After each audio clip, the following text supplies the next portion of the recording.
This is what it's like to fly Premium Economy on Starlux Airlines from Los Angeles to Taipei on the Airbus A350. I just landed here in Taipei Airport, and so now I'm going to give you my whole rundown of what the flight was like. I was really excited to fly Starlux Airlines because I've heard a lot of great things about them. A fairly new airline based in Taiwan, focused on luxury at a reasonable price with a lot of high-tech elements, so let's see if it lives up to that name. I'm going to tell you the whole experience and let you know whether I think it's worth the price or not to upgrade to Premium Economy from the regular economy seats. Alright, so starting with the check-in experience, this flight flies out of LAX in the Tom Bradley International Terminal, Terminal B. Check-in was a breeze. I arrived about 2 hours before departure time, and there were no lines to check in at all.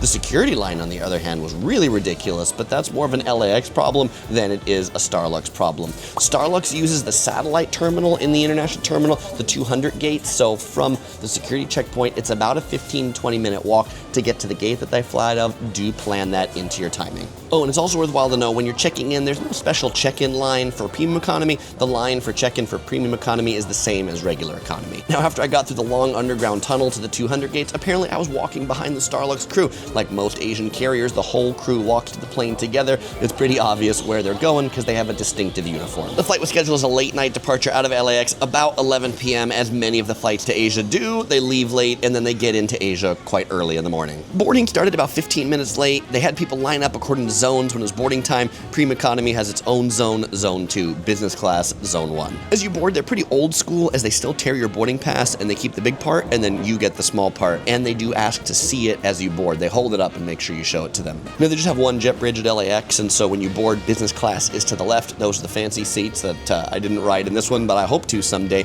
And then Premium Economy is to the right. Premium Economy is set up with 4 rows in a 2x4x2 configuration. I had seat 21G originally, but I switched with the person 21H because they want to sit next to their traveling companion. All good. It was an aisle seat for an aisle seat. The seats themselves are a nice soft brown fabric with a leather headrest. And I like the seats because they weren't too hot. You know, like if you sit in some pleather seats like Spirit Airlines or things like that, I get hot butt. Are you familiar with hot butt? You know, that's where like I need to change my underwear after the flight. These seats stayed pretty cool for the 14-hour flight. They're definitely wider than an economy seat, but certainly not the widest Premium Economy seat that I've ever been in. They have a really big entertainment screen on the seat back, or they're up in the bulkhead if you're in the front row. This is definitely the best in-flight entertainment screen I've ever seen in a Premium Economy offering. There's AC power and USB power at each seat on the front of the middle armrest, USB-A and USB-C ports. Next to that are buttons for seat recline and the leg rest to come up. The seats have quite a bit of recline. They go quite far back. On the seat itself was a smallish pillow. I didn't really use this pillow because with the headrest and back, I didn't really need it. A big soft blanket that was quite snuggly. I liked the blanket. Some thin slippers, some headphones, and a Samsonite branded amenity kit. Inside the amenity kit were some socks, an eye mask, lotion, lip balm, earplugs, and a toothbrush. No pre-flight beverages were offered, not even water.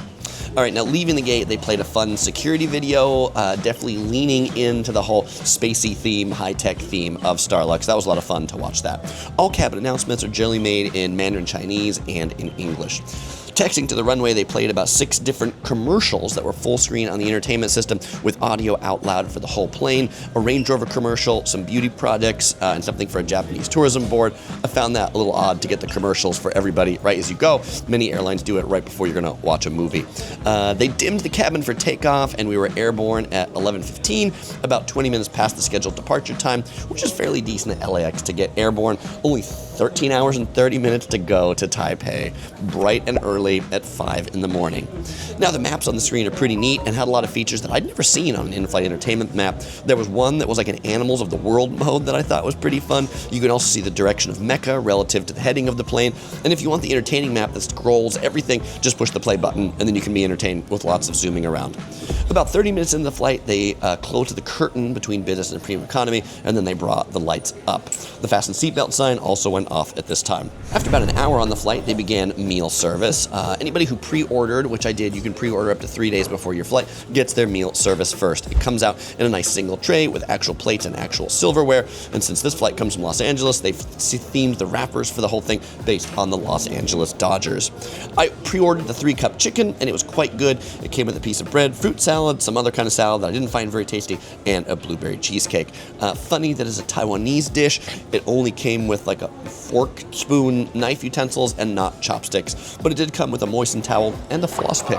That was interesting. After they delivered the pre-orders by hand, then they push a cart down the aisle with food for people who didn't pre-order.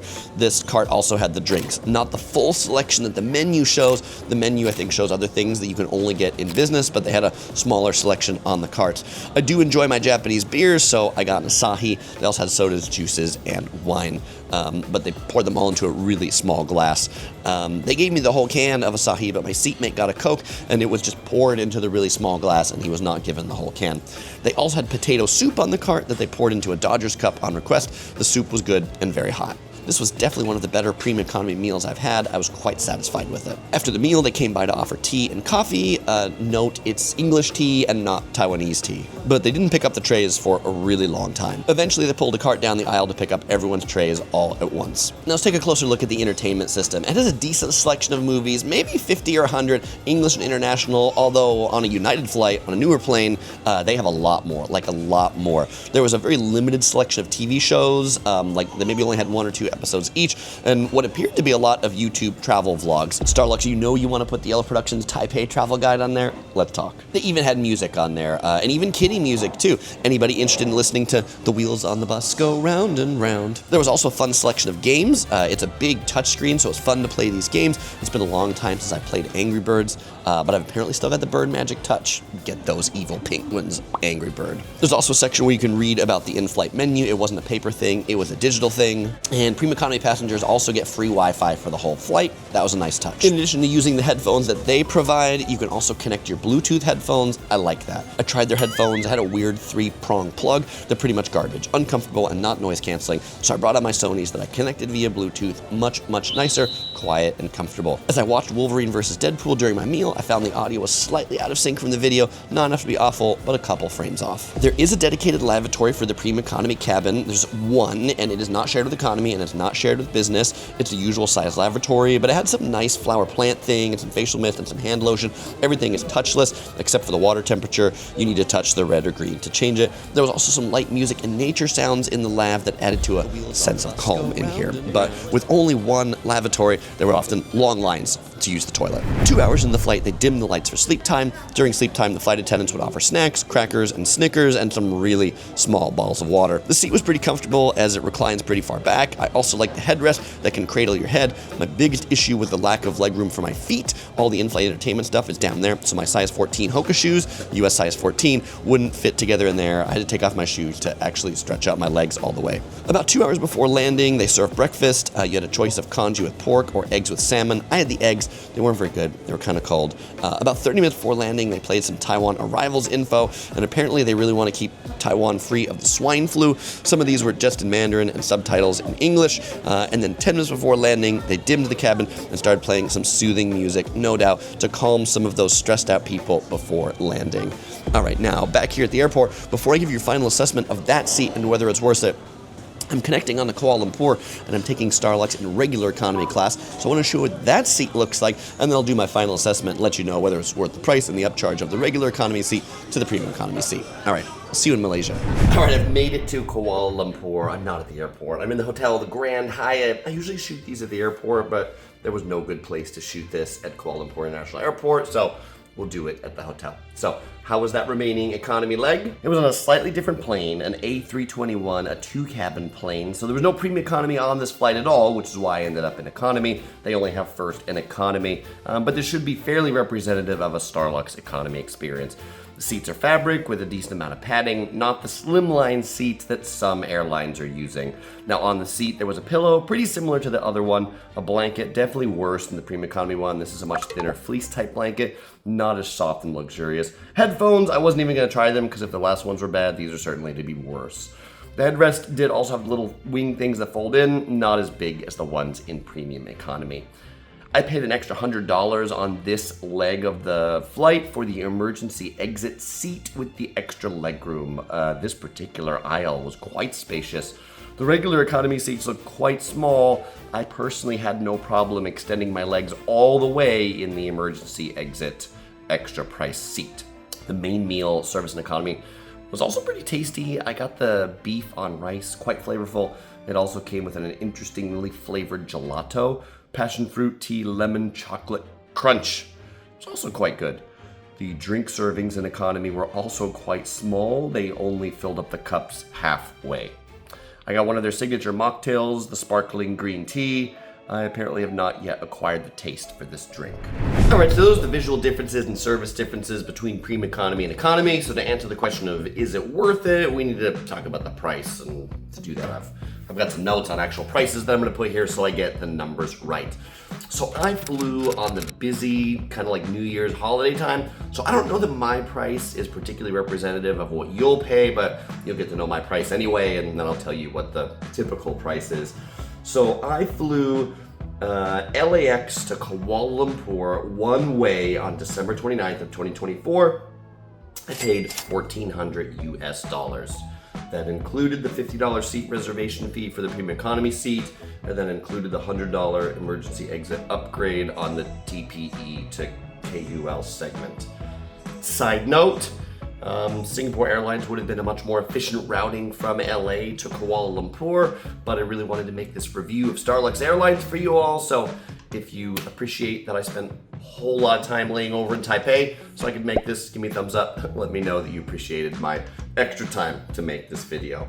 All right, so dates not on the holiday season, like dates in low season. In February, I picked some random dates and the prices for the economy seat LAX to just Taipei. LAX to just Taipei, one way, about $400. And the premium economy seat, about twice the price, $900. And the business class seat, about 3 times the price of premium economy, $2,800. I wonder if they still charge the $50 seat selection fee on the business class. I wonder. Okay, so you know the price to answer the question, is it worth it? I think it depends on a few things. One, you're a big person like me and you have a hard time sleeping in a small economy seat, then it's absolutely worthwhile to get more leg room and to get more space this way so that you're not rubbing shoulders with the person next to you. If you're a smaller person and you can sleep fine in a regular economy seat and you don't rub shoulders with the people next to you and leg room's never been an issue, then the upgrade's probably not as worthwhile. Now, my informal poll of some of the fellow explorers that were waiting in the Taipei customs line along with me to get into Taiwan, they all enjoyed it. They all said they had a really great experience. For most of them, it was also their first time flying Starlux and their first time flying premium economy, but they all seem really happy about it. One particular fellow explorer noted that she really appreciated that after the 14-hour flight, she didn't have any back pain, and that was revolutionary for her. Now the question of would I do it again, coming from LAX to Taipei, given the reasonable prices in February, I think I absolutely would. For me, I'm big, I need the space, and it's worth it. Now if your travels are bringing you to Taipei, you might enjoy checking out my Taipei travel guide right here, or if you're just curious about some other premium economy seats, you might enjoy checking out my premium economy review on United or American Airlines right here. Here's I won't say goodbye, because I'll see you in the next video. Maybe my guide on Kuala Lumpur coming out soon. Oh, if it's done, I'll put it right here.